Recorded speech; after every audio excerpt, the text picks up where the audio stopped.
नमस्कार मित्रों, आप सभी का ट्रेंड ट्यूबर में स्वागत है। मेरा आप सभी से एक निष्ठ निवेदन है कि इस चैनल को लाइक, शेयर, सब्सक्राइब करें ताकि जब भी कोई वीडियो रिलीज़ हो तो आपको नोटिफिकेशन मिल जाए। महाराष्ट्र के पालघर की मॉबलिंचिंग की घटना ने पूरे देश को हिलाकर रख दिया है। पालघर के जनपद गढ़चिंचले गाँव में 14 अप्रैल को जूना अखाड़ा के 2 महंत महाराज कल्पवृक्ष और सुशील गिरी महाराज की 200 लोगों की भीड़ ने हत्या कर दी।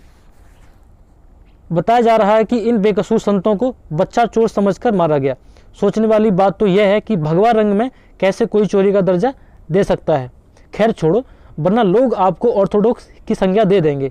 मेरी भगवान से प्रार्थना यह है कि दोनों पवित्र आत्माओं को शांति मिले। ये दोनों संत जूना अखाड़ा से संबंधित थे। अब आप सोच रहे होंगे कि ये अखाड़ा क्या है। बात लाजमी भी है। अखाड़ा अर्थात अखाड़ा 2 अलग अलग अर्थों में प्रयुक्त होता है। पहला, व्यायामशाला जहाँ पहलवान कुश्ती आदि करते हैं। दूसरा, साधुओं का वह दल जो शस्त्र विद्या में पारंगत होता है। अगर बात करें तो अखाड़ा प्राचीन काल में भारत के साधु संतों का एक ऐसा समूह रहा है जो संकट के विरुद्ध धर्म रक्षा और राष्ट्र रक्षा के लिए कार्य करता है। इस प्रकार के संकट से राष्ट्र और दोनों की रक्षा के लिए साधु अपनी अस्त्र विद्या का प्रयोग भी करते हैं। इन साधुओं को पहलवानी व शस्त्र विद्या में पारंगत किया जाता है ताकि वे परिस्थिति के आधार पर इसका प्रयोग कर सकें। अगर बात करें अखाड़ों की तो कुल 13 अखाड़े हैं, जिसमें से पहला शिव सन्यासी संप्रदाय के 7 अखाड़े हैं। दूसरा, उदासीन संप्रदाय के 4 अखाड़े हैं। तीसरा, बैरागी वैष्णव के 3 अखाड़े हैं। मुख्यतः इन सभी 13 अखाड़ों में से सबसे बड़ा अखाड़ा जूना अखाड़ा है।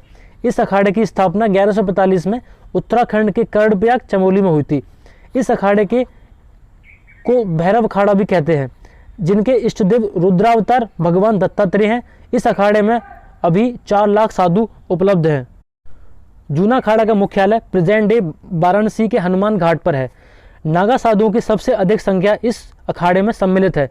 इस अखाड़े के नागा साधु जब शाही स्नान के लिए बढ़ते हैं तो मेले में सभी श्रद्धालु इस अद्भुत दृश्य को देखने के लिए लालायित रहते हैं।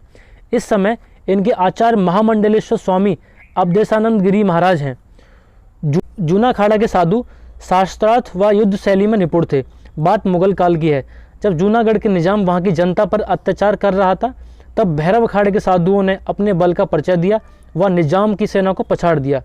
जब निजाम ने देखा कि कदम उखड़ रहे हैं तो उसने सभी साधुओं को संधि के प्रस्ताव हेतु रात्रि भोज पर बुलाया और सभी को जहर दे दिया। लेकिन नियम के अनुसार मुख्य पुजारी कोठारी, जो वही खाता का ध्यान रखने वाले लोग थे, और कुछ अन्य लोग सभी के खा लेने के बाद भोजन करते थे।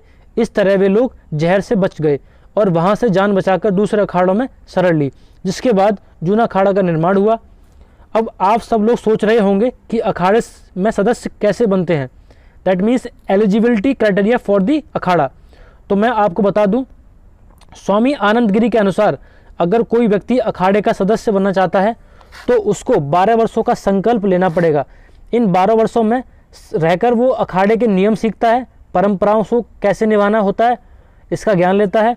इन 12 वर्षों के जीवन काल में उसे वस्त्रधारी ब्रह्मचारी कहा जाता है। जब 12 सालों का संकल्प पूरा होता है तो वह व्यक्ति नागा साधु कहलाता है और कुंभ के मेले में नागा साधु के रूप में उसकी दीक्षा होती है। तो मित्रों, अपने सजेशन कमेंट बॉक्स में ज़रूर लिखें ताकि मैं आप सब लोगों के लिए अच्छा कंटेंट ला सकूं। और सभी से मेरी गुजारिश है कि लाइक, शेयर, सब्सक्राइब जरूर करें। जय भोलेनाथ की।